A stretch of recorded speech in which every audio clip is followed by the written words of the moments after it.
What's for dinner?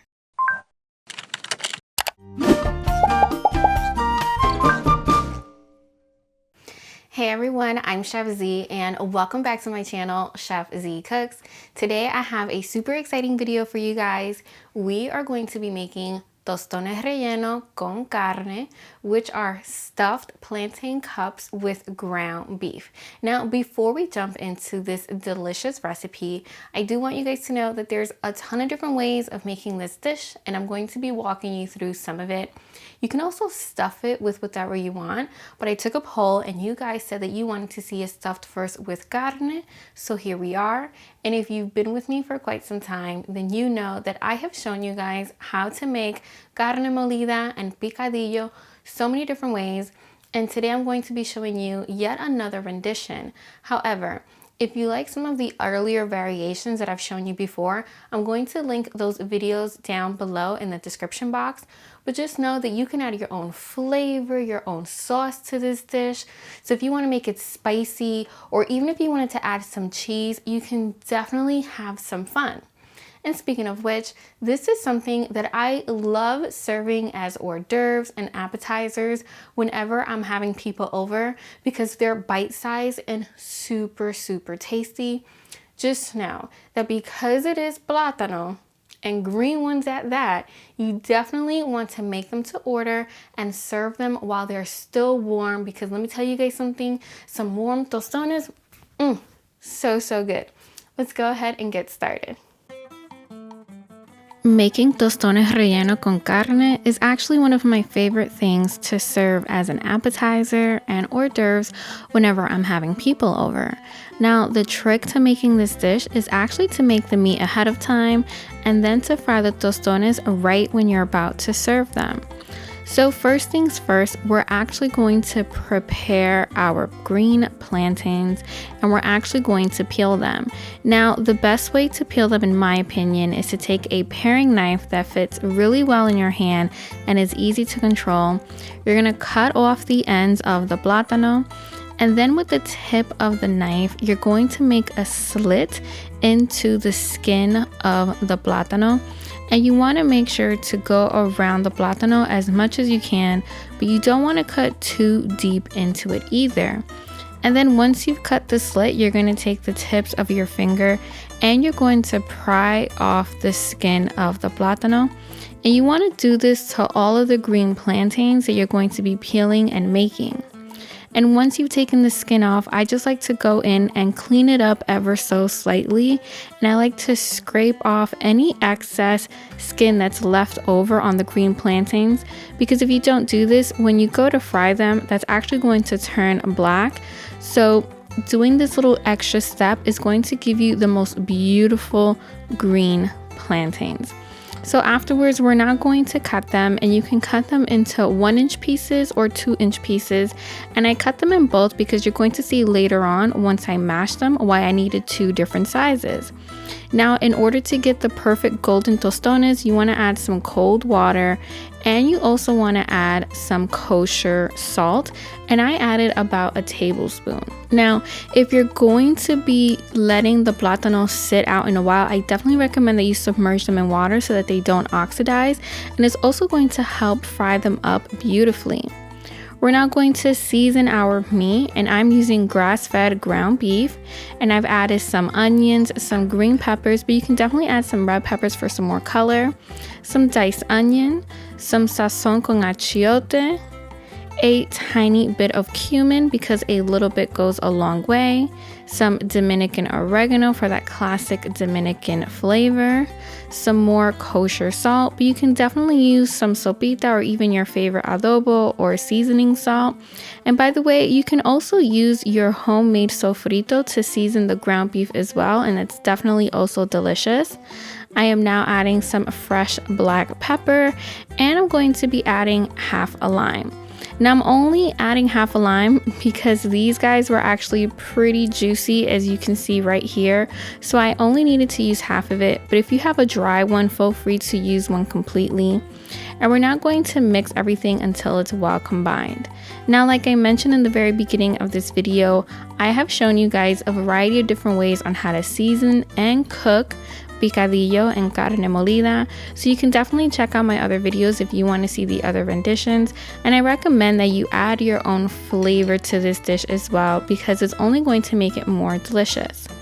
So after we've seasoned the meat, I'm gonna go ahead and I'm going to heat up a deep-sided skillet over medium-high heat. And I'm going to add about half a tablespoon of oil.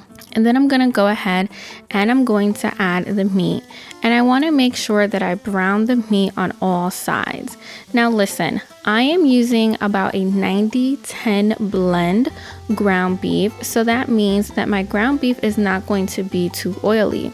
However, if you're using an 80-20 blend or even an 85-15, I highly recommend that you use as little oil as possible, because as the meat cooks, it's actually going to release its own oils, and you don't want a ground beef that's going to be super oily.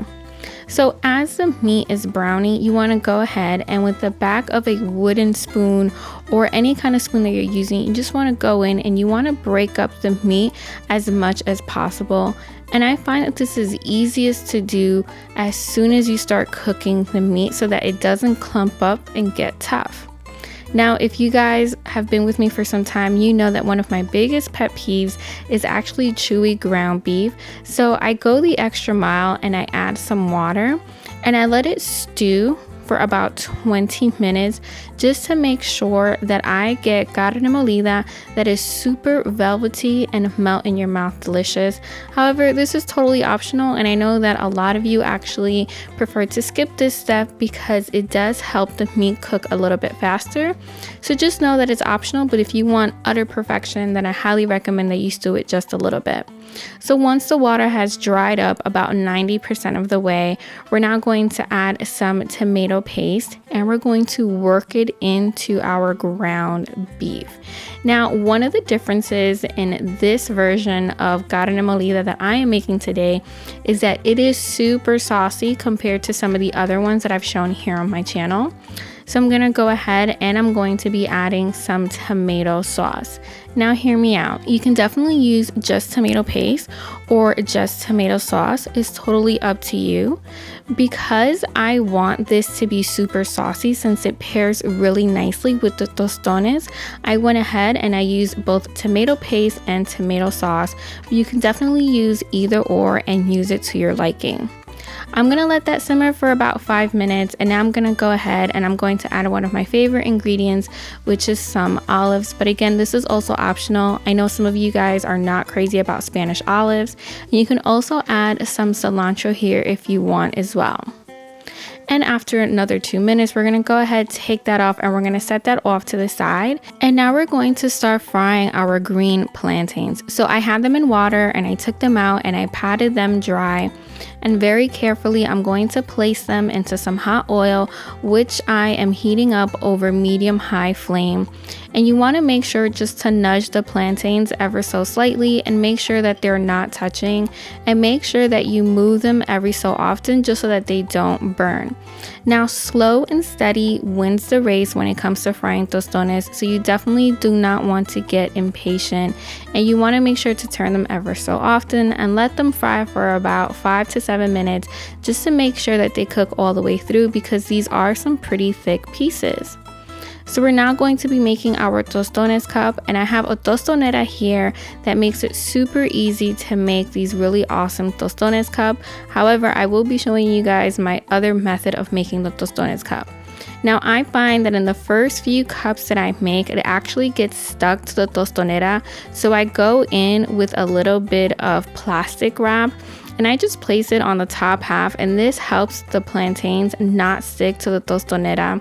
And I put the plátano in, I mash it down, and then I very gently try to nudge it out. And as you can see, I gotta give it a few love taps here and there just so that it comes out. But once it finally does come out, it comes out beautiful. So these are little mini cups, and as you can see, they're beautifully golden, and they're not done just yet. So just to show you guys again, I take that saran wrap, I place the tostone in the cup, and I place the smaller piece that I cut. So about the 1-inch piece that I cut, I place it in, I gently smash it down, and as you can see, it makes the perfect tostón cup. Now you want to be careful when you're taking it out because remember, this is going to be the little cup that holds our ground beef filling. Now another way that I actually like to make the tostones cup is by using my trusty handy dandy lime squeezer, and it doesn't have to be the same one that I have here. Whichever one you have at home works just as fine, and I actually prefer using this method because I find that I get deeper and bigger tostones cup. Now, just like with the Tostonera, I went ahead and I used some plastic wrap just to make sure that it doesn't stick because I find that the first few always stick and you definitely want them to come out perfect. And just like last time, I gotta give it a quick little love tap so that it comes out. And as you can see right here, you get the perfect little cup to put in the filling. Now, as I mentioned before, you can definitely use either or method. I personally prefer this one because I feel like you get a deeper and bigger cup so you can actually fit in more filling.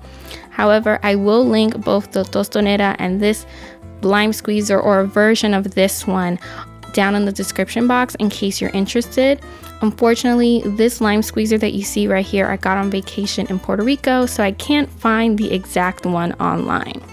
So once we've made all of our tostones, we're actually going to go ahead and we're going to refry them just as though we are making some regular tostones. And this whole entire time you want to make sure to have left that oil on low flame just so that the oil doesn't get too hot. And we're just going to fry the tostones literally for about 2 minutes because we don't want them to burn and we want them to stay beautifully golden. And the trick to that is just cooking them slow and steady over a medium heat and even burn in the oil. So after about those 2 to 3 minutes, we're gonna go ahead and we're gonna take out our tostones. And now for the fun part, which is the part that we have all been waiting for, we are now going to go ahead and we're actually going to fill the tostones. So we're going to take our seasoned ground beef, which we've cooked, and it's now tasting amazing because it's had a chance to sit. And we're going to fill them up. And it's totally up to you just how much you want to fill them up. Now, I mentioned before that you can definitely make the ground beef ahead of time and this will save you some time. However, you want to fill the tostones while they're still warm and you want to go ahead and serve them right away because tostones taste best when they are warm. You can also go ahead and you can add different toppings to your tostones relleno. Like you can add a little bit of avocado or even some cheese. I personally like to go in with a little bit of freshly squeezed lime for a little bit of added freshness. So there you guys have it. That's my recipe for some tostones relleno. Comment below and let me know what else you'd like to see here on my channel. Thank you guys so much for watching today's video. Don't forget to subscribe and join the Chef Zee family. And I'm curious to know what's your favorite stuffing for some tostones relleno. Come back next week when I have an all new video. And if you need some inspiration on what to cook next, go ahead and click right here.